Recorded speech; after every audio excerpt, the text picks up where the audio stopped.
So I'd like to welcome everyone to this wonderful program this afternoon. I'm going to share my screen so that everybody can have a peek here. So we are excited to have an SAI book discussion today. And today we are really pleased to have a couple of our very active board members, Geoff Nathan and Margaret Winters, who both hold doctorates in linguistics. Geoff from the University of Hawaii and Margaret from the University of Pennsylvania. And I forgot to mention, if you haven't already, would you mind to mute yourselves, everyone? I will hopefully be able to double check, but we want to not have too much feedback. So if you are currently unmuted, if you would be so kind as to mute, that would be awesome. They're both retired from Wayne State University, where they were both in professorial, I'll get the word out, positions, and they were both also active in academic administration. In their retirement, they continue to publish and work very actively, individually and jointly, and they hope to go back to traveling soon, which I know is their passion. COVID has put the stops on that a little bit, but hopefully they will be able to pick that back up soon, and we are really proud to have both of them as our board members. So without further ado, I am going to let Geoff and Margaret have the wheel. I'm going to make them the host so that they can share their screen. And I'm going to stop sharing my own. And Margaret and Geoff, it's all yours. Take it away.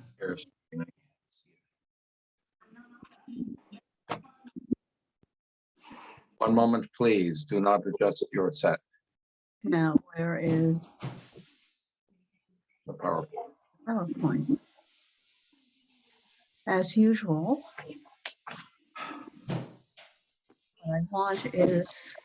what we want is the, sorry, we think we have it set up, and of course it goes. PowerPoint has disappeared from the list of things we can share. No worries. That. You'll find it. It says show all windows. Let's try that. This is insane. It's always insane. No, that's not it. No. So you might minimize us and try and stop that and then minimize us, and you might be able to pull it up to the front. Sometimes I've had that problem where it inadvertently puts it to the back behind another program. All right, Okay. now. Welcome to the joys of teaching online. That's the truth, isn't it, Vivian? Which we were spared by careful dates of retirement. Looking for the Still retired, buddy. Well, I tell you what, stop sharing for 1 second and I'll let you guys find it. And while you're finding it, I will share my screen again and I will talk a little bit about our Yiddish class that we're going to have coming up while you're finding it. I didn't know you wouldn't be. All right. I'm going to let. Please, I'm just trying to run the slideshow. That's all right. You might have to stop sharing and reshare because currently we're looking at the internet screen on your computer. I have something crazy on mine, a leader in magic quadrant. That's their internet. So you may just stop sharing for a second and then you could reshare it. They say it's not up. No, she said stop sharing. Just stop sharing a second and then you can reshare again and you should be okay. My problem is that I have computer glasses and I have distant glasses. It's okay. You'll get it. I can't see the screen. There you go. Now you got it.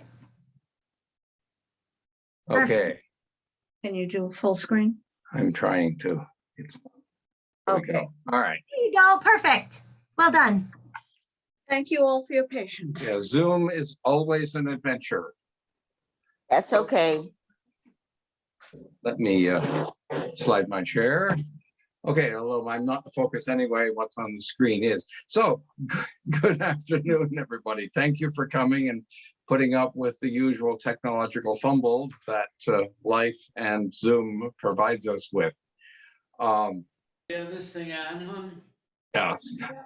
Just a reminder, if you can mute yourself, please do so. Also, you might want to consider turning off your cell phone or telephone or other devices. I'm not doing it. You're sleeping. Okay. No, it's on. It's on right now. It's just so they can't. Okay. So we are going to present a book discussion, something that the Shalom Aleichem Institute many years ago hasn't done it in a while, at least not our version thereof. So what we're essentially going to do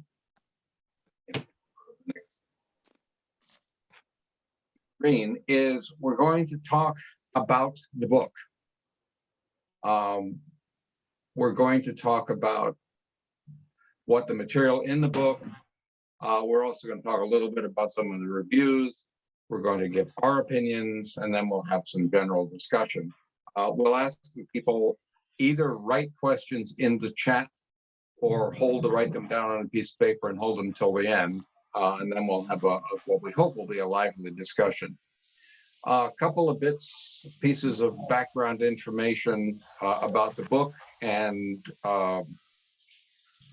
the general view of language that's involved, just to remind everybody if they could all mute their microphones, that would be appreciated, since I'm getting water in the background. Okay, so a fundamental idea that many linguists have is that language is what is called a phenomenon of the third kind. What does that mean? It's a kind of view of philosophy of science and how we talk about things in the world. Phenomena of the first kind are things in the world that were not built, designed, or made by human beings, like mountains or trees or the sky. Phenomena of the second kind are things in the world that were designed and built by human beings, like schools, or the Empire State Building, or an ocean liner. But there is a phenomenon of the third kind. The ideas originally go back to a political philosopher named Friedrich Hayek, but were first introduced to linguistics by a linguist named Rudi Keller. There are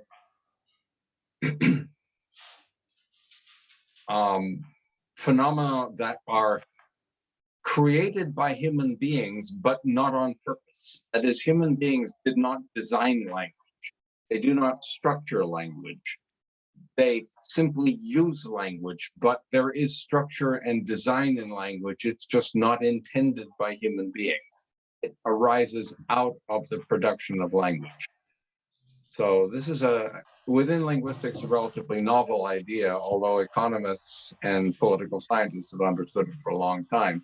And language is just an example of that kind of human activity, human structure that was not designed, but arises out of the intentions of humans trying to do something else. Okay, so I reversed the order of these two sections, but we can go on now to the next page. You don't want to talk about the fact that it's written as a biography. Oh, right, sorry. Get to the book. Yes. Okay, yeah, I missed the second. Okay, the second topic is the structure of the book is to treat Yiddish as if it were a human being, a person, and talk about its life story, its biography. So even though language, of course, isn't a person, Shandler anthropomorphizes it, treats it as a human being, and gives it everything you need to know about a human being, as you'll see as we go through the subjects. And then Chandler's particular emphasis is on the relationship of the language and its speakers to the culture in which it's embedded, the culture where it is spoken, or the cultures where it is spoken, and how they have arisen and changed over time. Okay, so let's start with the origins of Yiddish. Yiddish first appeared in print in a machzor, a prayer book, printed in the 15th century. And this is an image of the first Yiddish printed text. Now, what you can see in the black is a Hebrew word. But if you look closely in the spaces inside the horizontal lozenge-shaped things that are the Beit and the Daled and so on, you can see little bits of red. Little bits of red are actually print in Yiddish. The Yiddish says,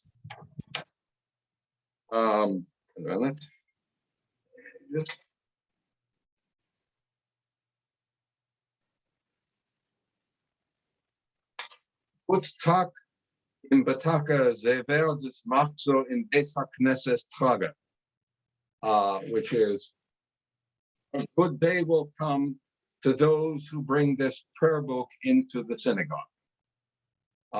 That's the first time Yiddish, that is a Germanic language written with Hebrew characters, appeared in print, and that's the 15th century. So Yiddish has been around as a historical object in the sense that we have actual evidence for it for at least 600 years. At the very beginning, of course, it was perceived as kind of identifiable, distinctly different form of German. Although, as we'll see, it's rather more complicated than that. The actual origins of Yiddish as a language are somewhat contested. Linguists have not completely made up their minds or agreed on the geographical or even the ethnic origins of the first speakers of Yiddish. The most widely accepted theory, but those of you who know a little bit about this know it's only the most widely accepted theory and not the sole one, is that Jews living in northern France and Italy, speaking a Romance language, essentially a kind of French, but with Hebrew stuff in it, presumably, migrated to the Rhineland in Germany and adapted to the local culture by speaking what was there spoken around there, which was Middle High German. They lived there for long enough to establish themselves as a distinct group speaking a distinct language, and then moved eastwards, Poland, and then spread out through the rest of Eastern Europe, both north and south, and particularly also extreme eastwards to Russia, as we'll see. Okay, so we say Yiddish is a Germanic language. What does that mean? First of all, linguists consider languages to belong to language families, which are groupings of languages that stem from a common ancestor. Virtually all of the languages of Europe and Western Asia and the Indian subcontinent, virtually all of them come from a single family, the Indo-European subfamily, a Indo-European family. So that means Hindi and Latin and Irish are all members of this gigantic language family called Indo-European. Within that family, there is a branch called Germanic, which consists of the languages of Scandinavia, the languages of German and Dutch, and English, and also an extinct language called Gothic. There is a branch of Germanic called West Germanic, which includes English, Dutch, German, and Afrikaans, one of the languages of South Africa. And Yiddish is one of those languages. It's not German. It's another member of the West Germanic subfamily, along with English, Dutch, and Afrikaans.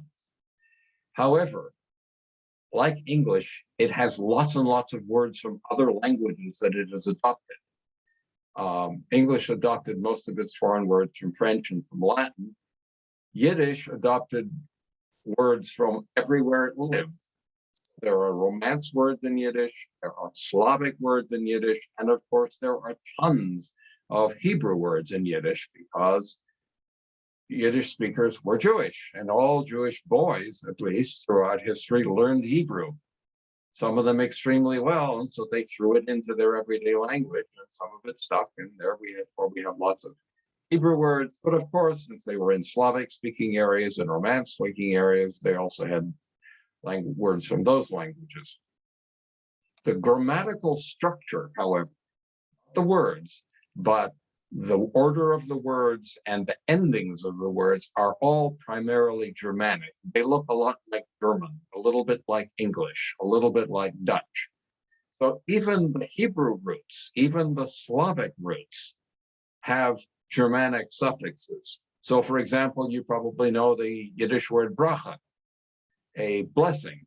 The plural of bracha is not brachot, which is the Hebrew plural, brachas, which is the Yiddish plural, or a chazan is a cantor. That's a Hebrew word, but if you have more than one of them, you have chazans, not chazanim, or if you happen to have female ones, chazanot, I guess.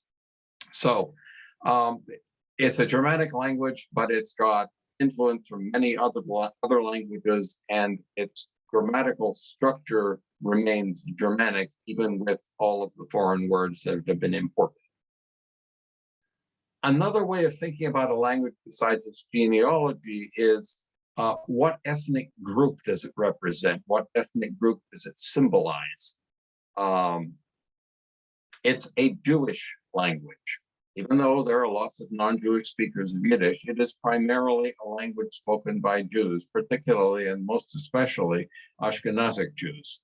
Although we all probably know of examples of it spoken by people who are not Ashkenazi Jews.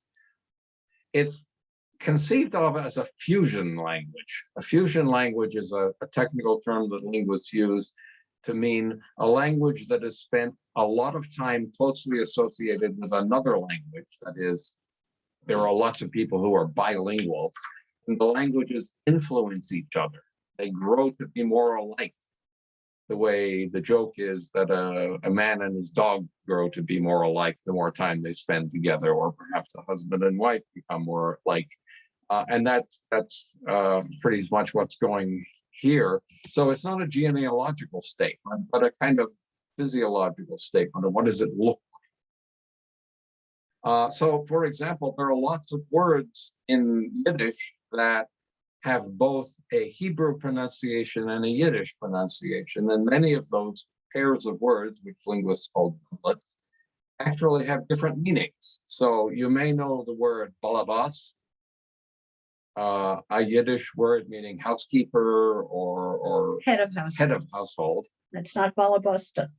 Oh, okay, yes. Balabas is the head of household. Sorry, I get those. My ignorance about the Yiddish I heard when I was growing up. But there's also the Hebrew word Baal Habayis, which is where balabas stems from with various sound changes, but it means the head of the household in a particular prayer that's part of the standard liturgy. So a balabas is the head of the household in the non-religious sense, in the secular sense, but a balabayas is the guy who runs the family prayers. In addition, of course, Yiddish, because it's a living language, sucks in lots of other words from the local language. So Yiddish spoken in the United States and Canada and Great Britain has lots of English words. There's Yiddish in Israel. It sucks in lots of Arabic words. So we have, because it's a fusion language, it's open to bringing in lots of non-Germanic words.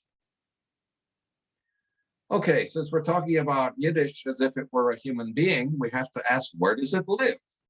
And that's a really hard question to answer because Jews are and have been since 70 AD in the diaspora. They have had no homeland, leaving aside the whole issue of Israel now, which we'll talk about more later because of the language situation there. It doesn't have a single home. The original European settlements in Eastern Europe, particularly the Polish-Lithuanian Commonwealth, which was called Galicia, the Pale of Settlement in Western Russia, which was the place where Jews were legally allowed to live in the 19th century. These are the areas where the largest concentrated Jewish Yiddish-speaking communities existed in the 19th century. The Jews of Western Europe didn't keep the Yiddish that they started in the early Middle Ages, they adopted the local language. So Jews of France speak French, Jews of Italy speak Italian. And then in the 19th century, a large cultural change in Judaism of Europe, and then later in North America, and then later throughout the world, was the ascendance of an intellectual movement called the Haskalah, or Enlightenment, which was essentially a Jewish equivalent of the Enlightenment that was also surrounding Jews in Europe in the 18th century. Some of you have probably studied this at some time or know about this from history. A movement started by Moses Mendelssohn, who was the grandfather of Felix Mendelssohn, but he was an intellectual who proposed that Judaism should be brought into the modern world, or the modern world of the late 18th and early 19th century. And that had a major change, as we'll see, in attitudes towards Yiddish, even in the 19th century. But apropos of where Yiddish lives, a large number of Yiddish speakers moved to Western Europe, even in the early 20th century, and to the Americas, of course, the largest. New York City was the largest population of Yiddish speakers anywhere in the world by 1900, but Yiddish speakers also moved to South Africa, and of course, elsewhere in the world as a result of World War II. There have been a couple of attempts to establish a new homeland for Yiddish. Most of them were failures. There was a proposal to make it Uganda at one point. The most important Jewish homeland in the 20th century was the Birobidzhan Autonomous Republic in eastern Siberia, which was established by the Soviet Union in their period when they were encouraging minority nationalities to have their own homeland. And there was a time when there was a significant Yiddish-speaking population in Birobidzhan. I don't think there's anybody left there, although it will be an interesting experiment and study to go find out. So another way of thinking about what's home is, besides what country, is what other kind of geographic thing does Yiddish live in? One place, I suppose, we think of still as the shtetl. The shtetl is the home of Yiddish. For a time, the ghetto, at least the Northern European ghetto, and especially during the Second World War, that was a home for Yiddish. And of course, ultra-Orthodox communities in our day, in the 21st century, are homes for Yiddish. Okay, now what about the name? Human beings have names, and so do languages. The name that's been given to Yiddish over its history reflects people's attitudes towards it, and reflects people's attitudes towards it. So Rashi, in the 11th century, way back at the beginning of what we now know to be Yiddish, before it was written down, because remember, written down wasn't until the 15th century, he called it the language of Ashkenaz, Bilshon Ashkenaz. He was saying something in the language of Ashkenaz, as they say. So the Ashkenazic language. In the 15th century, in 1500s, you find references to Lashon Ashkenaz, or the Ashkenaz language. You also see references to Taich, which is, as you might guess, the word German in Yiddish, meaning later, at first German, but it later came to mean meaning or sense. And it was particularly used in Hebrew texts, it was particularly used in Yiddish texts that were written to explain Hebrew texts to women, because, of course, women were not permitted to study Hebrew, but they wanted to know about Judaism. And so a lot of stuff was translated in the late Middle Ages and early Renaissance into Yiddish, and then used to teach girls about Judaism. And they called the language that it was translated into Taich. That was before the word Yiddish was actually used. For non-Jews in the area where Yiddish was spoken, in Russia it was called Yevreysky. which means Hebrew essentially. But of course, that's ambiguous because that's also how you say Jewish in Russian. In Soviet times, in the 20th century, it was also sometimes called Yiddish, the Russian pronunciation. When the Enlightenment really took hold, one of the ideological features of the Enlightenment was that Jews should readopt Hebrew as the language of their interactions. And so they made fun of Yiddish by calling it Kugellaschen, which is essentially Kugel language. They also called it jargon, which is a Romance word meaning slang. Well, you know what jargon means. And then now in the 20th and 21st century, you see some new names. You see English, which is a particular kind of Yiddish. We see Yeshivish, another particular kind of Yiddish. And you occasionally see Lubavitch speak, which is, of course, yet another particular kind of Yiddish. And so with that, I will pass the baton to my co-conspirator. Okay, remember that we're talking about a biography of Yiddish, a biography of a language. So the next question that Chandler raises is, does Yiddish have a gender? Now, from a grammatical point of view, it does. Like most Indo-European languages, nouns have gender. That is, they're classified, and it happens that in Indo-European, the classifications are called masculine and feminine. Most of it is sheerly arbitrary, and if anyone cares about gender and grammar, I'll be glad to give a talk another time, maybe in another venue. But the important thing here is, yes, Yiddish is, in this sense, a gendered language. Tables and chairs and books and hope and sorrow and so on, all as nouns have gender. But animate nouns, of course, have gender, which is natural gender, to use a technical term, so that a teacher is a lehrer. The female version is a lehrerin.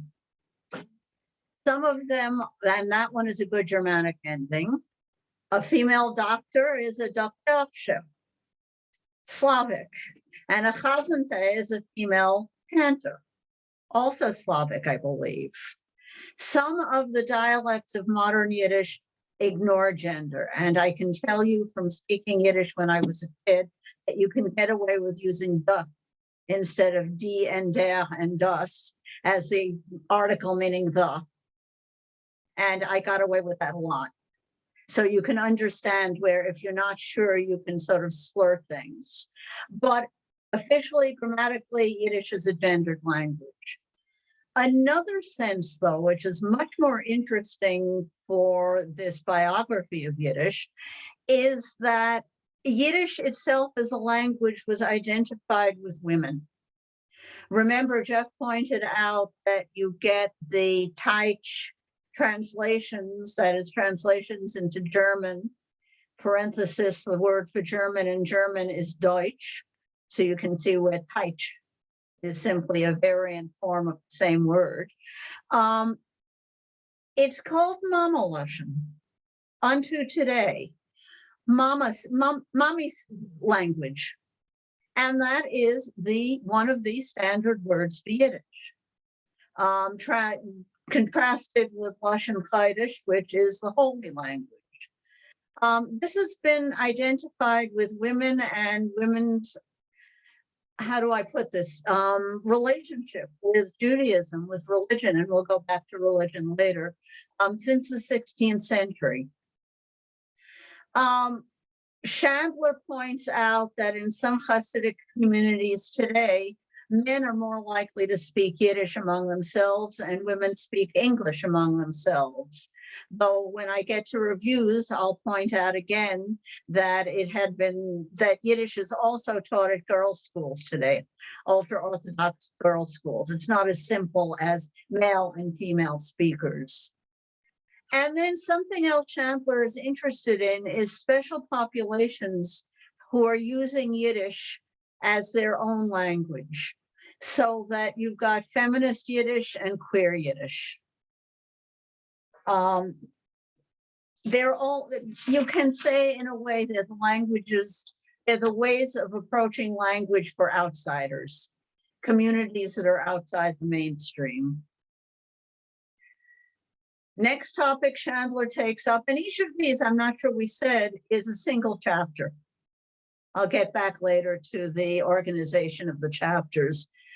From the 16th century onward, Yiddish is written, and that's about when it starts to be written, with its own alphabet. It's marked as being for Jewish readership, even if it's in chop signs, which means it's personal names, or containing non-Jewish content.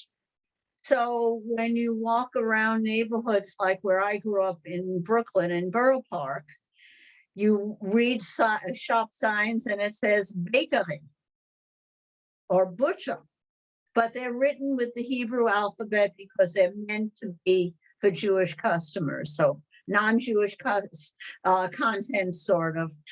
Just in parenthesis, remember that other Jewish languages also use the Hebrew alphabet adopted.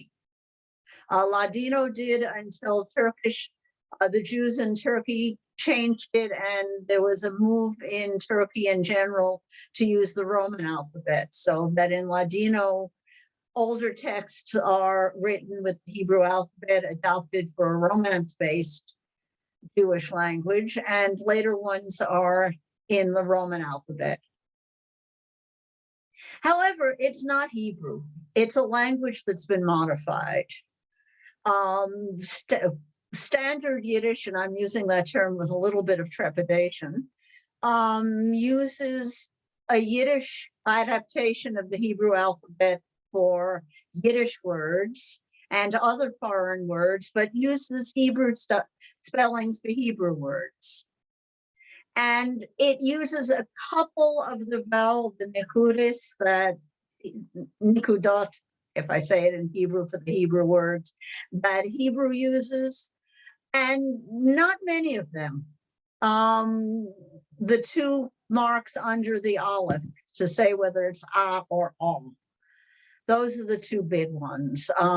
They also use in Yiddish, but not in Hebrew, what's known as the shtum aleph, the silent aleph, in very short words, single syllable words beginning with a yud, with an ich. So the word ich, which means I, starts with this silent aleph. All you sound is the yud and the chai at the end of it. Special clusters have been used for non-foreign sounds.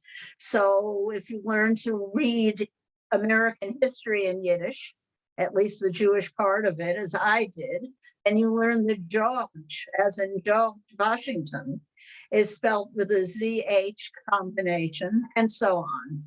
And as I said, the nekudis, the pintelach, to use the real Yiddish word for it, the dots, it depends on the era, it depends on the country. In the Soviet system, the Hebrew words were usually spelled as if they were Yiddish. So they got rid of all the Hebrew. Early 20th century Yiddish written in the United States often had a German tint to it. So you had more hey in there for words like ihr, meaning you, plural. It was spelled with a hey, even though there's no hey in the pronunciation, no ha in the pronunciation, that has disappeared. YIVO, the Yiddish Institute for Science, Wissenschaft, for knowledge and science, has been sort of adopted as a standard, but it is a secular organization and therefore is resisted in the Hasidic communities. Romanization is, I learned the YIVO romanization. Shandler says specifically that he's using it as a standard. There are many informal versions of it also. One I'll simply mention briefly, we're still fine for time, is that some of you may know there's a new Facebook page, newish, called A Yiddish Word a Day, which is for people who really don't know much Yiddish, all the way through to people who speak Yiddish, remembering the words of Yiddish. And the spelling goes all over the place in romanization and gives rise, I'm afraid, to the occasional bickering about how something should be spelled and whether people should be corrected or not. Part of the existence of Yiddish is it exists in variation. Maybe that's a good way of summing that up. The health of Yiddish, and we will keep going back and forth to that. There was some writing in Yiddish by the early mid-15th century, 1500s, 16th century, by Christians who were using it as a way of getting to Jewish conversions to Christianity. Even then, it was considered to be impure German by German speakers and perceived either as a route toward bringing Jews to Christianity, or in an even lower view of it was that it was a Jewish attempt to conceal. What are they saying? It's not quite German. They're trying to hide something from us. Onto something Shandler doesn't say, but I'll just add very quickly here, is that even up to the 20th century in Europe and the United States, you've got tension between Yiddish as it was spoken and spelled in Eastern Europe and Deutschmarisms, Germanisms, like that use of the hey, the letter H, to show where German has it in English and Yiddish would not, standard Yiddish would not. Then we get to a touchier view of the health of Yiddish, which has to do with the relationship between Hebrew and Yiddish.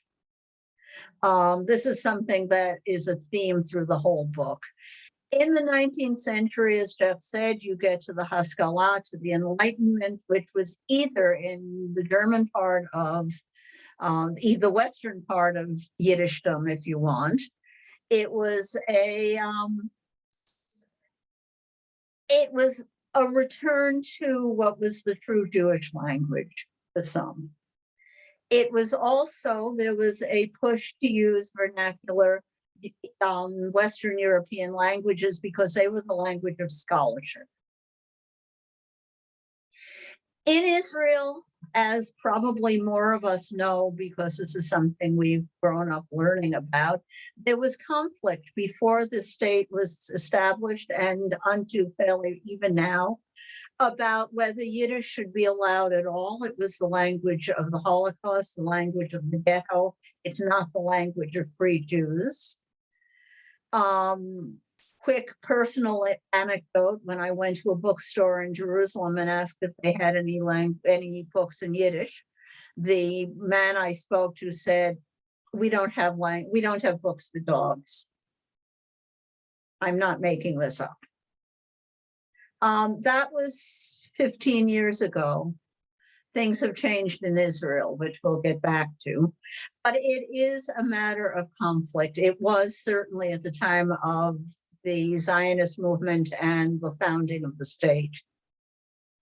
In the United States, there was the suppression of Yiddish in public schools, but that was in the early part of the 20th century, parallel to other immigrant languages. And the image now, as in terms of, to go back to the full metaphor of health, is it is a fabulous invalid, dying but enduring. And at the end, the last chapter will have to do with Yiddish as a fabulous invalid. So I'll just leave that for the moment. Its relationship with religion, and this is an interesting point also.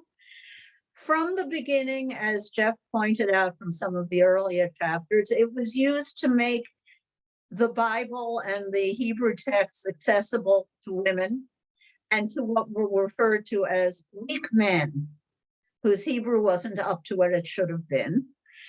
There was a group of texts called Tsena Rena texts in the early 17th century, literally meaning go out and look. Those of you who know the Hebrew camp song, Tsena, made famous by the Weavers, know that's the same word, Tsena, go out, go forth.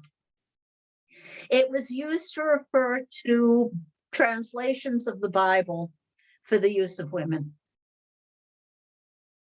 Within the Hasidic tradition, it was used for early writings and mysticism. That would have been 18th century. These days, it's again, we'll go back at the end to Chandler's way of writing the book. Some themes come up in various chapters. Marks of piety, so that according to Chandler, some ultra-Orthodox Jews will not speak Yiddish with those they perceive of as non-Orthodox. I haven't met that, and I've spoken Yiddish with Hasidim, but Chandler has had that experience and reports on it. It's some specialized use of the language. This is one of our favorites, is the word which we would pronounce Hamish. The Orthodox pronounce Heimish, meaning roughly kosher or observant. So it's used for what musicians would you hire for your mitzvahs, for bar mitzvahs and weddings? What doctors would you go to? Never mind about food, because of course for food, you know about kashrus if you're being careful. But for various things we wouldn't have thought of, they must be Heimish. And then you get odd kinds of specialization of the religious and non-religious, so that in the US, shul is used for synagogue, but for some for secular Jews, it's used for school. I went to a Sholem Aleichem folk shul when I was a kid. Some is specialized without value judgment. So Klois is a chapel, a Jewish chapel, while Kaplitza is a Christian chapel. Yontef, well, this one is I'll skip because it was objected to in one of the reviews. Davening is how we pray. Molyen sich is for Christians who pray. That's the verb.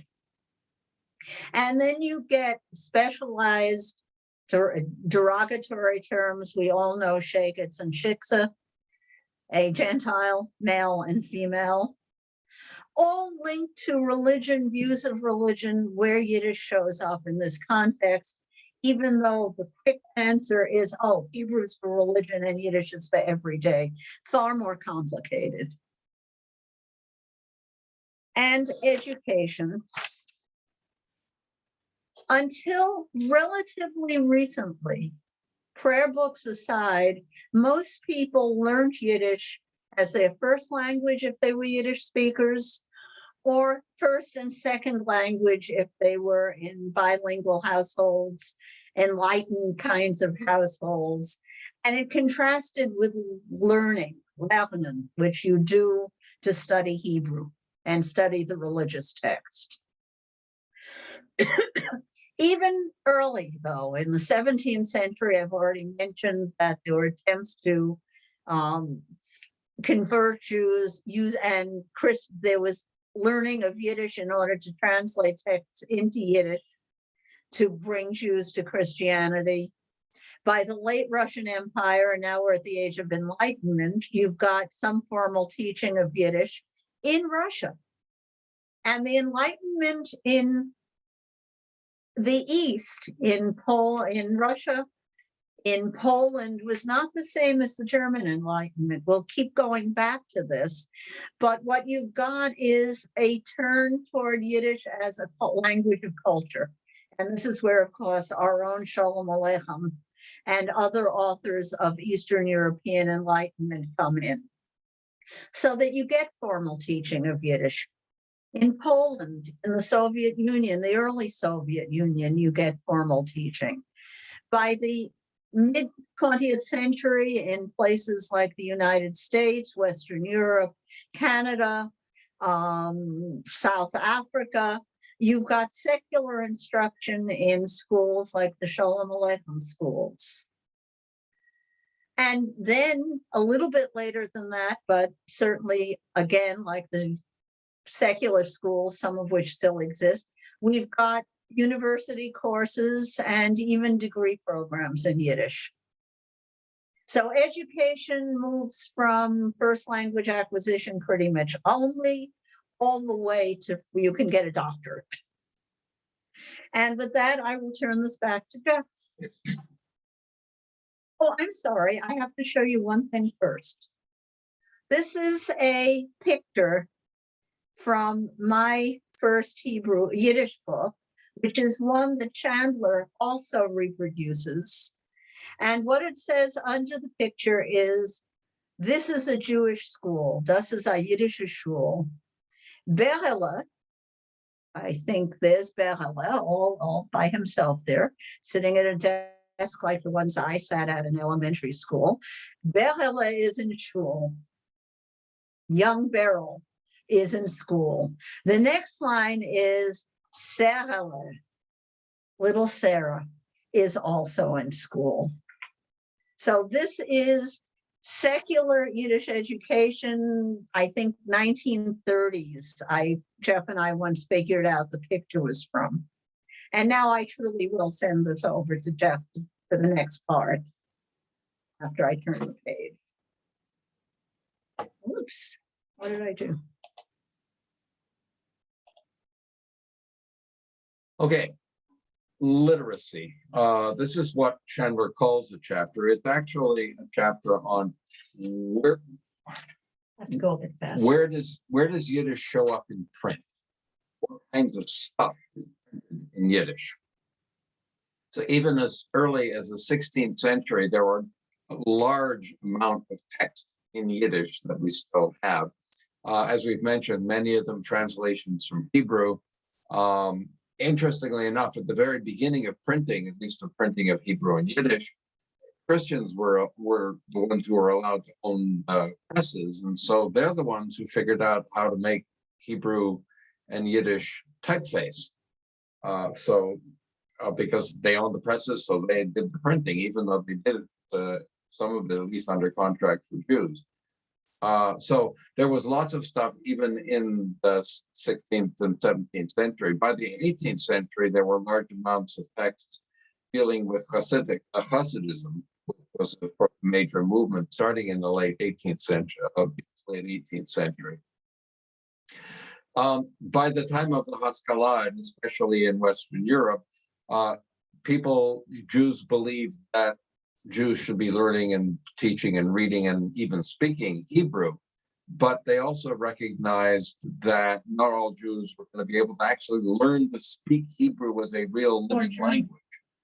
But they also realized that they needed to connect with the Jews who hadn't connected with Western Europe. So the Jews who didn't speak German, but did speak Yiddish. So the Haskalah wrote lots of texts in Yiddish, trying to persuade people not to speak Yiddish anymore. Well, at least that's putting it a little bit unfairly. Trying to persuade people to join the modern 19th century world. And then also, particularly in Eastern Europe, Haskalah changed its flavor Yiddish, but to associate it with radical political change, which of course was stirring in Eastern Europe in the late 19th century. And so there was a development of significant Yiddish writing, speaking intellectuals who wrote important literature in Yiddish. And those are the ones we know that some of us grew up with, Mendele Mocher Shvorem and Shalom Aleichem, who wrote serious literature in Yiddish and strove to make Yiddish a language of culture and literature. In the 20th century, Yiddish modernized. There were Yiddish newspapers, one of which in some sense technically still exists. One founded at the beginning of the 20th century, the Jewish Daily Forward, still exists only as an online publication, but is actually still published online in Yiddish and also in English. I'm a subscriber. But there were also ads in newspapers, on the street, in windows.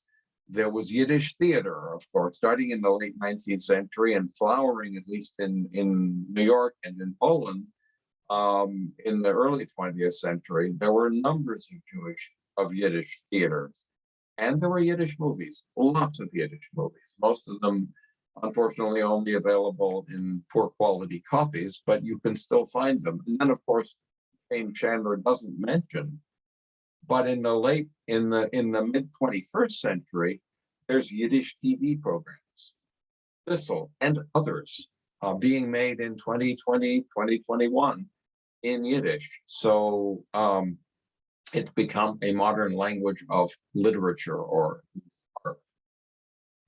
Yiddish is taught in European universities in the early 20th century up until the Holocaust. Also, some children's literature has appeared in Yiddish, including some recent translations. We have in the other room a Yiddish translation of the first Harry Potter book. Within the Haredi, the ultra-Orthodox community, there's developed an enormous modern Haredi literature in Yiddish because, in general, ultra-Orthodox are not interested in secular Yiddish culture. They're writing poems and novels and so on for now. And then there's a sense of the importance, cultural importance of finding and retaining the important Yiddish literature of the 19th and 20th century. And that, of course, has led to the Yiddish Book Center. Moving along a little bit more quickly because we are running a little long here. So if you look at a biography of somebody, you say, what did they do? What was their job? And Yiddish was associated with work. Even early, you find handbooks on crafts, handbooks on things like carpentry, laundry.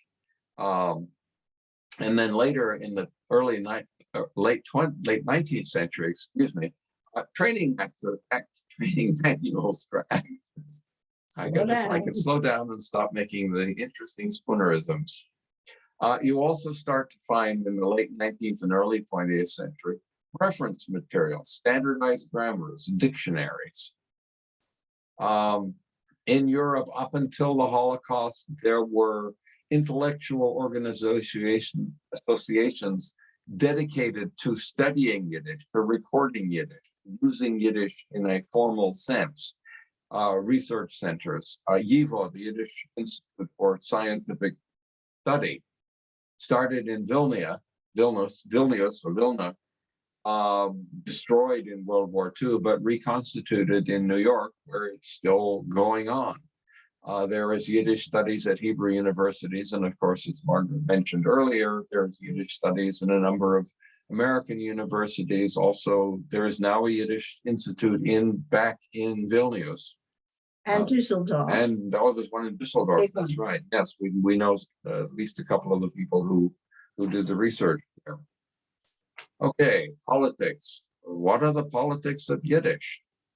Well, of course, in the 19th century, Yiddish was used to reach out to Jews, to radicalize them as part of the radicalization of the late 19th century, political radicalization throughout most of Europe. And by late 19th century, Jews were recognized as a recognizable political influence. Part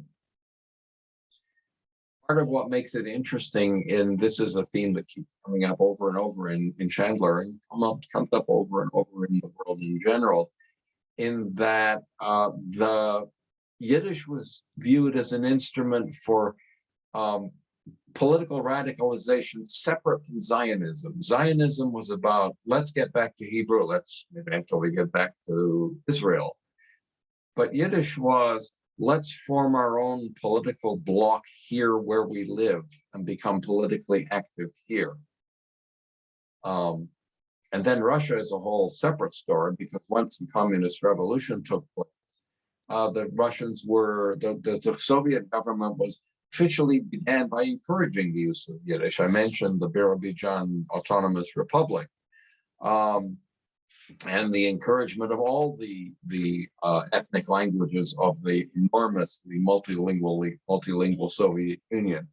But then when Stalinism became really bad, one of the casualties was Yiddish, because many of the casualties were Jewish intellectuals who were identified as counter-revolutionaries and executed or exiled. Interestingly, near the end of the Soviet Union, Yiddish was rehabilitated. They attempted to bring it back, but by then, in a sense, it was too late because the Soviet Union fell apart and nobody paid any attention to what the Soviet government was doing.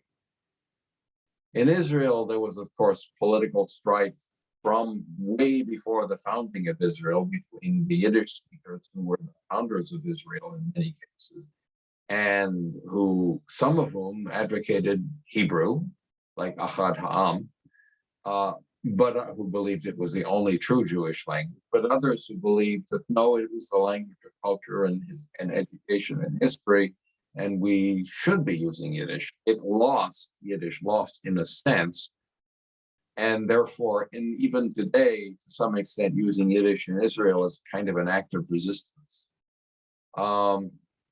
Interestingly, in 2021, Yiddish has a visible status, particularly in Europe and North America. It's something you can study in university. In Europe, klezmer has become very popular, not just among Jews, but among young people in general, partly perhaps as an expiation for the Holocaust, and partly because it's just cool.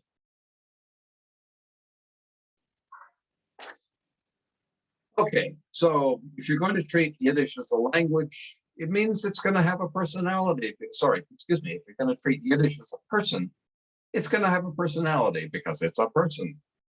And Yiddish has a definitive personality as expressed by the people who talk about it. Whether it really has a personality is a whole nother question, but it's viewed as having a language of cultural intimacy, and of course a language of orality, because many more people speak Yiddish than are also literate.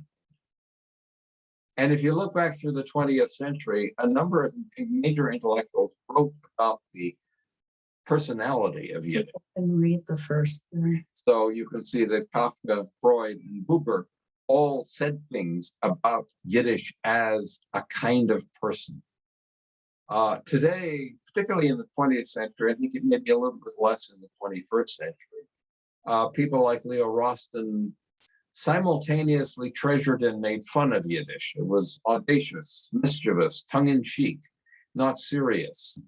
Now, of course, the enormous amount of serious literature and film and theater would belie that, but nonetheless, it had that view of it. And of course, the 21st century, 20th and 21st century, if you can't say something nice, say it in Yiddish. That's a quote. There are cute, Chandler has images of cute coffee cups with phony Yiddish spelling that look, it's actually Roman letters that look a little bit like Hebrew letters, spelling stuff out. There were, of course, a lot of comics who made fun of Yiddish or used Yiddish as sources of humor. There's a whole book about Yiddish curses written by a very reputable linguist whose primary area of study is Southeast Asia, but also wrote a book about Yiddish curses and dude, I've lost the phrase, but we have a copy of it over there. Because there are a lot of curses in Yiddish that are quite colorful and elaborate. Of course, other languages have those too. Okay, and over to you. Okay. Finishing up in several pieces. First of all, Chandler's last chapter on life expectancy. And I've already quoted him, quoting others as calling it the fabulous invalid. He points out, and I'll just go very quickly through this, but I think it's an important part of why it's not just a comic turn to know Yiddish or to allude to Yiddish. Anytime it's related to the Holocaust, it's considered a tribute to the dead, so that Max Weinreich, who was a historian of Yiddish, referred to Yiddish as a language outwitting history. Adrian Cooper, a Yiddishist and singer, says it survives in the dreams of non-speakers. And Isaac Bashevis Singer said in his Nobel acceptance, "Ghosts love Yiddish, they all speak it." Yiddish keeps on dying. Its life expectancy is not like that of many languages considered in language death, as the last few native speakers are around and that's it. It's expanded in many ways. Yiddish studies in many languages, but the scholars are not culturally or linguistically fluent. They're looking at it at least a little bit from the outside. We also have incredible digital resources, interviews from 1946 on with survivors, folklore collections. Shandler refers again to queer Yiddishkeit, which I must admit I did not have time to go looking at, but I'm going to go looking. What he refers to as endless hybridity, that is, that Yiddish adapts itself to where Yiddish speakers are living. So that there is a Yiddish distinctively of France, which is mostly Yiddish among the speakers there, but there are French words intermixed. And he refers to it as, and I like this, a niche language. It goes along with the fact that it doesn't have a single geographic sovereign state. It's a choice rather than, he says, rather than inheritance, probably a choice rather than a first language in most cases. And he ends on an upbeat. Expect the unexpected. There's been increased growth in Eastern Europe among Gentiles. And those of you who've been to Krakow in the last 30 years and gone to the Kazimierz district see a kind of very self-conscious preservation of what was the Yiddish area of Krakow. We have increasing contact with former Soviet speakers. Geoff already talked about the klezmer revival. Hasidim are using it more and more, it seems, and those breaking away are not repudiating Yiddish because they're breaking away from ultra-Orthodoxy. So Chandler's last words are, there are more chapters to be written. What do we have to say about it then? And I remind you that we have been basically reporting what Chandler, the way Chandler did it and what he had to say. It's a novel approach.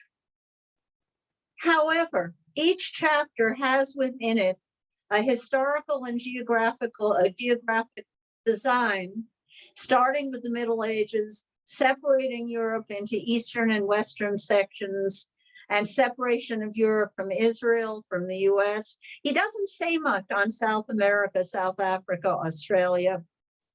It's a very dense book already. They have parts of certainly South America, South Africa, Mexico, Australia, have Yiddish-speaking populations whose speakers are adapting Yiddish in their own ways. We felt we learned a lot. We recommend the book as a vast compendium of facts, historical facts, new ways of thinking about the language, unusual uses. I mean, we knew nothing, either of us, about Christians using it to proselytize, or as far as that goes, to a queer Yiddish. And we got a feel for contemporary Yiddishkeit in the countries that Shandler spoke about in many varieties. 2 words on reviews. I found 2 by prominent Yiddishists. Michael Wex is an author and translator and a writer on Yiddish. Some of you may have read or know about Born to Kvetch and Just Say Nu. Both of which I will say parenthetically, I thought spent too much time on cuteness and sentimentality and less on serious language. But he's also a serious translator, highly successful, Yiddish into English and English into Yiddish. Like David Katz, who is a scholar of Yiddish, used to be at Oxford and is now at Vilnius University in Lithuania, they both point out the innovation of Chandler's approach. both of them note errors in Chandler's Yiddish. I'd say that Chandler himself comes under the heading of scholars who come at it a little bit from the outside. Pat says maybe a little bit peevishly that Chandler should have had a native speaker of Yiddish check on spelling and vocabulary. They both, however, end up praising the book, see it as a real contribution. Now, talking about a contribution, promise, last slide. It is somewhat, for those of you who know about cultural and linguistic, cultural theory in particular, Geoff and I can manage linguistic theory. There isn't much of it in there, much more cultural theory. It doesn't make for easy reading unless you're an adept reader of books based in cultural theory. Very dense, as we demonstrated through our going through it, quite repetitive in some ways, though to give Chandler credit on that, he repeats where he's talking about another topic, and it's hard to separate personality from life expectancy from religion all the time. There are themes that go through all of them. It presupposes general knowledge of European history. And Geoff and I found, as is often the case, that Google is our friend. And it is, we'd end with, it's worth persevering. Not easy reading, but good reading. And for those here, and I hope it's almost everyone, and I'm thrilled to see how many people are here. It's a fascinating book for anyone who cares about Yiddish, about that fabulous invalid for whom more chapters will be written. And with that, we will stop and unshare. So note that we have our email addresses here, and we welcome comments and questions, if not today, then elsewhere. I see there are already things Yes, on. we have a couple questions. And first of all, before we get into the question piece, I just want to thank you both so much for as someone who is a very novice Yiddish person and interested in the topic. I cannot thank you enough for really synthesizing down, because I am sure it would have probably been one of those texts that might have lost me pretty quickly. And so I am so appreciative of both of you for your hard work of really being thorough and really helping me to understand what this text is about. So thank you so much for your hard work. We do have some questions. First of all, there are some questions in the chat. I believe the first person to ask a question was actually Sheila Bass. Sheila, if you want to unmute and you can go ahead and ask your question, that would be fine, because I see you have your hand raised as well. So go right ahead. Okay, the question was, the Hasidim, where it was mentioned that they do not speak Yiddish with non-Hasidim. So what language do they use, especially in Israel, where I understand they don't want to use Hebrew? I think in the 21st century, they've changed, well, and I think there's also variety among Hasidim, but my understanding is that Hasidim, and you can see this if you watch the Soul or other Israeli programs, they do speak Hebrew. And of course, in North America, they speak English. If you go into a store run by Hasidim, I used to go to these fancy camera stores in New York. They spoke English. I don't know what would have happened if I tried to speak Yiddish. I really don't know what would have happened if Margaret had tried to speak Yiddish. I used to. I lived in Borough Park when Borough Park went from working class, this is a section of Brooklyn, from working class Italian and Orthodox, but not ultra-Orthodox Jews, to a Hasidic neighborhood. And I spoke Yiddish to Hasidim, and they blinked a lot. I was clearly not of their degree of observance. I was usually in a sweatshirt and jeans. I was an undergraduate at the time, but they spoke back to me in Yiddish, and I have at least one Chabad rabbi I'm in occasional contact with, and we usually write to each other over Facebook in Yiddish. So this is one where Excuse me, Chandler is reporting some material that is not universal. Otherwise, I mean, in my parents' neighborhood, when I go back to visit them in Borough Park, it was usually English or English mixed with Yiddish. Okay, can I mention something else, please? I have a poster in Yiddish about the theater in Poland well after the Holocaust, where the Poles were putting on Yiddish plays, although there was really no Yiddish community. And it happened at that time that somebody sent it to my husband, and he then ordered a number of them, and we auctioned them at Shalom Aleichem years ago. But I have one of them in my garage. Oh, how lovely. Wow, Yeah, that's really that's special. So it terrific. sounds like that was one of those things that they were doing post-Holocaust as sort of an homage to those that had died. Yeah, Well, Yeah. I don't know if it was an homage to them, but they were trying to create something that didn't exist. Right. yeah. Well, that's lovely. Thank you, Sheila, for sharing. So, Jim Wilson, I don't know if your question was answered, but you had a question earlier, and I promised I would call on you. So feel free to unmute, Jim, and ask your question. See if we can get you unmuted here. Let's try it this way. All right. I think you're still muted, Jim. Let's see if we can get you unmuted. There, can you hear There you me? are. Yes, now we can hear you. Go for it. David Weinberger, he's in the class group here. He's the one who invited me into this group here. Perfect. Well, we're glad to have you. What's Yeah, I enjoyed myself. Did you have a question for Margaret and Geoff about the? No, I have no question. I'm Okay, gonna get no the problem. book and read the book. You're just getting to learn Zoom. Well, you did a great job raising your hand, so good job. All right. Well, welcome. We're glad to have you. All right. There is another question in the chat, and this comes from Catherine. And she says, I'm curious whether there is a standard spelling for Yiddish. It sounds like there is not. So could you want to address that question? I actually I ahead, wanted to Catherine. add something. Could you mute me? Yeah. Wanted to add something onto that. If maybe you could address specifically US Yiddish. Okay, in the sense of spelling and writing? Yeah, I'm just curious, like, who would make that decision? Is there a standard spelling?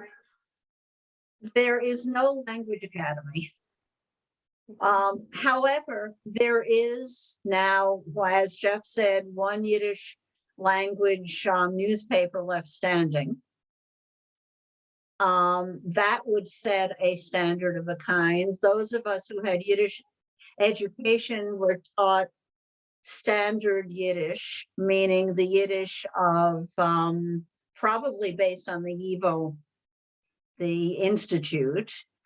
I was told when I was growing up that what I learned was stage Yiddish because it was the standard used in the Yiddish theater in New York. I don't think it was particularly, I haven't even thought about that till this minute for many years. But I suspect that it was a matter of finding a term to describe something that wasn't highly dialectal. There are, as you know, two major dialects that people in the United States usually come from. There's Polish Yiddish and there's Lithuanian Yiddish.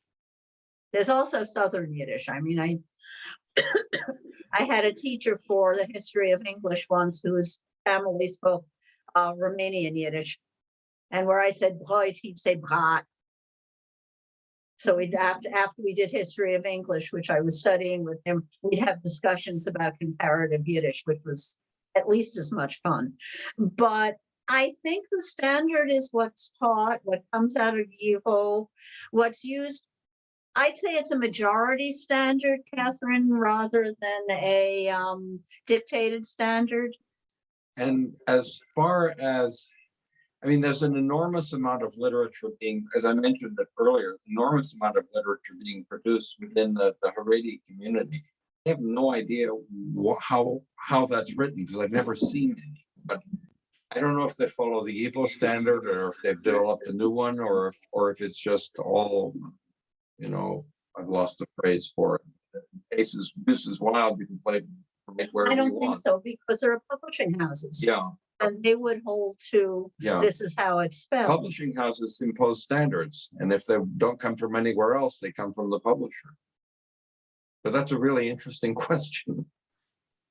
Well, thank you, Catherine, for that question. I think that the answer is it's a little bit all over the place, but if people are translating things, I do notice in some of the texts that I have, it will state at the beginning that what standard they have used. So like if they've used Yivo or they use some other, they will often say this particular text has used this standardization, if you will. I know, and Margaret and Geoff can help me out. There was is it Babel Fish, I think, that has come up with a Yiddish section, and there was a huge debate over what they were going to use. Duolingo, yeah. Duolingo, thank you. And Babelfish is a different language app. But they had a huge debate over whether they were going to use the text that the Haredi use or whether they were going to use more of the, I'm going to use the term Ashkenazic. And they ended up going with Haredi because that was really the people that wanted to use the app. So it really depends upon the audience. And it's kind of one of those of know your audience. It's my understanding. So that was more pronunciation than spelling. Right. I mean, but I think it also applied to the spelling. Yeah, I listened to the launch of that, which was done online, and they were talking about pronunciation, things like a word that those of us who speak and write non-Haredi Yiddish would pronounce as Hamish, and that's the way it's come into English, meaning homey, not homely, but homey. Is pronounced Heimish. So I don't even know all the differences. And you've got so many Hasidic sects in the United States that I'm sure there's certainly variation in pronunciation. David Weinberg had his hand up. Yeah, a couple of things. The Hamish, I don't know about Haredi, but that's also a difference between Polish and Lithuanian. Yeah. There are differences there. How it affects writing is another matter. I mean, if you wrote Hamish, you would write with an ayin, right? If you wrote Heimish, you would write with two yuds. No, it's two yuds either way. It's whether you have a. I've seen it with an ayin, but okay, it doesn't make a difference. Yeah.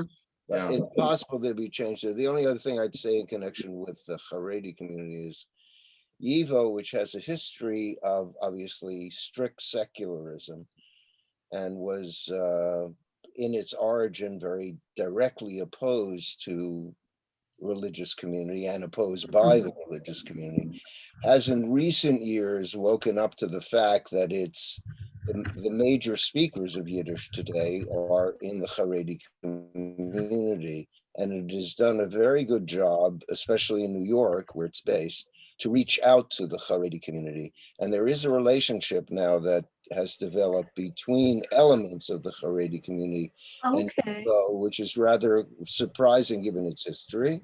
And my suspicion is that may have an impact upon publishing. I couldn't answer that question. I, like Geoff, have never seen a Haredi publication of a literary publication anyway.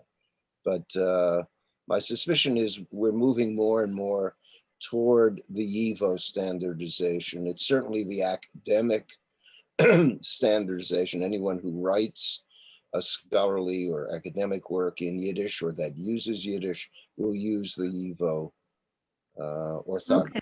So. Wonderful. I'm sorry to interrupt. David Mendelberg has a question, and then Rosalie Beck is going to ask after that. So I don't want anybody to feel left out. And then Wendy, I see you had your hand up too. Or no, she's just waving. Okay, no problem. All right, David Mendelberg, please go right ahead and ask your question. Well, my father used to speak of two terms, Litvak and Galizianer. Mhm. Yeah, they were kind of two poles. One was more logical, one was more emotional, maybe. And is there some correlation in the Yiddish that the two groups spoke, similarities or differences in the Yiddish that the two different groups spoke? It's more a matter of speaking as a linguist, Yes. It's a matter of Galiciana is the dialect of Yiddish, of Eastern Yiddish that was spoken in Poland. Litvak is the dialect spoken in it comes originally from Lithuania. Now, what happens when you get competition? What's the word I want? It's more like what we used to call ranking out when I was in high school, exchange of insults. Then it becomes emotional. But they're pure, speaking as linguists, they're two dialects of Yiddish from two different places where Yiddish was prevalent before World War II. The words are mostly the same, they just pronounce them differently. I mean, it's a little bit like British English versus American English. Yeah, only not even as far apart. Not even as far apart pronunciation wise, but emotionally, I mean, Brits believe Americans have destroyed their language and Americans believe Brits are hoity-toity and superior. Neither of those are true, but that's what the people believe. And I'd say the same is true for Galiciana and Litvak, not to mention Romanian, which is a third one. Yeah. So you're saying that there is a difference in pronunciation. Oh, yeah. Yeah. And cultural differences because people came from different places with different traditions. I remember a horrible fight, a mock fight my parents had over Kugel. Because don't even remember which side took which, but one side said you put pepper in Kugel, and the other one said, no, you put cinnamon in Kugel. And I believe that those two distinctions actually correspond to the linguistic distinctions we're talking about. I think one is cultural. One is Litvak and one is Galicianer. And it's not pronunciation, it's spice. Gefilte fish. Filter fish. David that says too. Yeah, absolutely. All right. Rosalie has been very patiently waiting. Yes. Please go right ahead and ask your question. I was just going to add that it's the same with gefilte fish, sweet versus no. Yeah, sure. Anyway, I am at present using Duolingo for Spanish. And I think that they're doing a pretty good job with that. But when I found out that they were going to get into Yiddish, so I kind of checked it out a little bit. And I guess it was at the very beginning, and they had some of the people being interviewed that were deciding which accent, which Yiddish to use. And it didn't sound like a Yiddish that I, in any way, shape, or form, I'm not familiar with it. There was no grammar. There was no articles. There was it's like a whole different conglomeration of the language from what I could tell. Do you know anything about that, Margaret? Well, there is, as you found out and I found out when listening to that introduction, they decided to go with the way the Haredi speak Yiddish because that's the majority population speaking Yiddish. There is a grammar, I would say. It's just not the grammar we know. Language has grammar, language has structure, and it has a much greater admixture of Hebrew than the Yiddish that we learned at Shalom Aleichem Folk Shul or learned at our parents' homes. Much, much greater. We went to the Medan Library in Paris years ago now, just to look around. I think I ended up buying a Yiddish grammar and French just for the fun of it. I was speaking Yiddish with them and I was struggling. And it wasn't because I don't speak French. I do speak French. It was the amount of Hebrew in their Yiddish. That's a fairly orthodox group at the Bibliothèque Medan. And I don't think they were thrilled to have me there anyway. It was definitely a sort of not welcome, why are you here? But it's a different Yiddish, Rosalind. It's very different. I was like, I never went back to the site, but I can see that with Spanish, I think they're doing a wonderful job, you know, as a non-speaker. And I just started in my old age to learn Spanish. I didn't even study it in school. So at least one other person, oh yeah, there he is, Steve Lerner, who's on here today, was writing me about the fact that in retirement, he's taken up Russian. We taken up Russian. The same complex that he does. And we've had Age many is not a barrier. No. about Birbidjan and different, and literature, and how excited he is to be reading Shalom Aleichem in Russian. Sue Smith has had her hand up.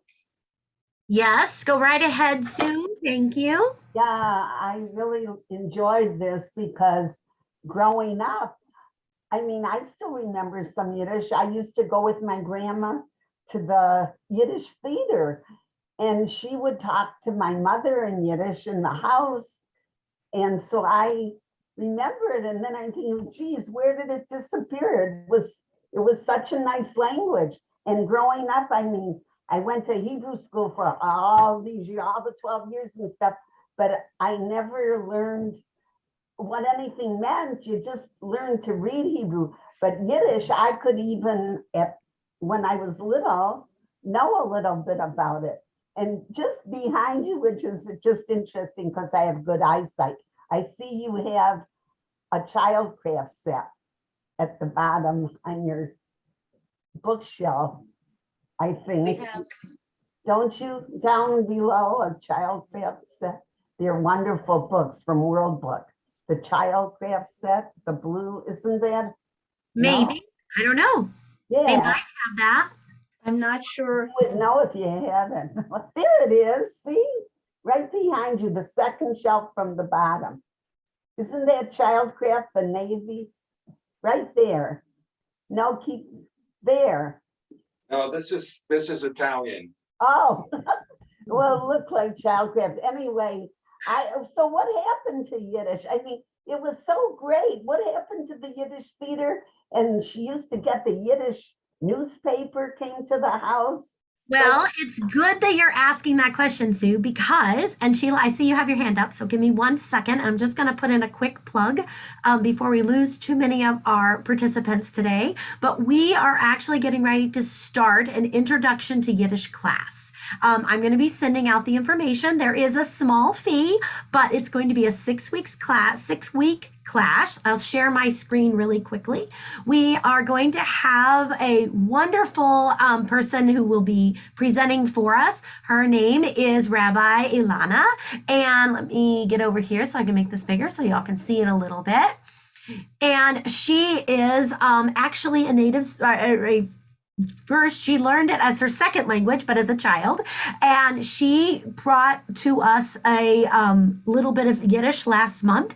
And so we're actually going to be having her do a program for us. And it's going to be 6 weeks. It's going to be for those individuals that don't know any Yiddish. And it should be really wonderful. I'm going to put the link to the program as it says. If you're currently a member of Shalom Aleichem, it's $54. If you're a non-member, it is $72. And then there is a little bit of a price break that we're also offering if you would like to have a membership and then take the class as well. But it will be, I'll stop sharing now since you can all see that.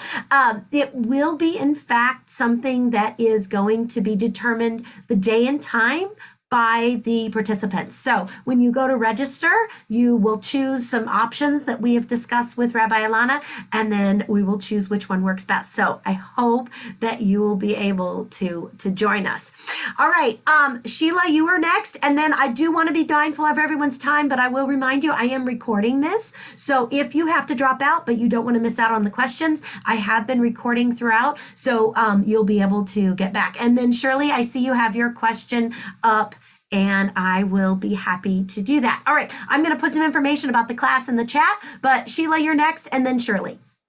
I wanted to just talk about the different dialects in Yiddish, or the between the different groups. In Shalom Aleichem years ago, we had Kapi Kalensky, and he spoke a different dialect than most of the people in SAI, and they constantly kind of reprimanded him, almost made fun of him. And he was a big Yiddishist. And they always spoke about it, the fact that he spoke a different Yiddish. The experience I had with Shalom Aleichem in Brooklyn was we changed teachers halfway through my going to the folk shul, and it wasn't the Yiddish, it was the bit of Hebrew that changed. So I started learning Ashkenazi Hebrew, and then we got an Israeli Hebrew teacher. And I mean, this is just another example of dialect change and how your brain has to adjust or give up on it. I still tend to, well, I speak Hebrew through Yiddish, so I use Ashkenazic. Shirley, you have something. Yes, we learned the Evo Yiddish with the Shalom Aleichem Shula, and this is what I am teaching my Yiddish class now. And some of them come from other areas, and it's a little bit different from them, but they are learning the Evo Yiddish. But let me say that the theater, in the theater, they use the Polish Yiddish. They use the Yiddish of the Polish Jews, and that's the accent that they're using. They're not using the Evo.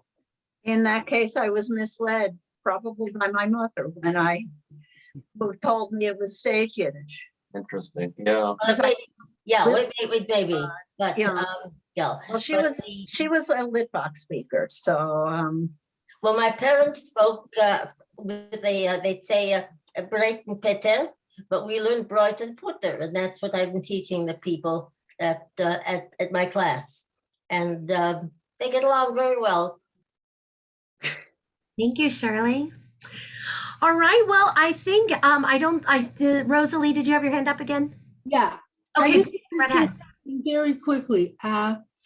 It's very, very fascinating for people who have heard Yiddish or were acquainted with it, either in their home or from grandparents and all that. And I'm also teaching a Yiddish class. And the words that come back that people don't even remember, and then all of a sudden it comes to them.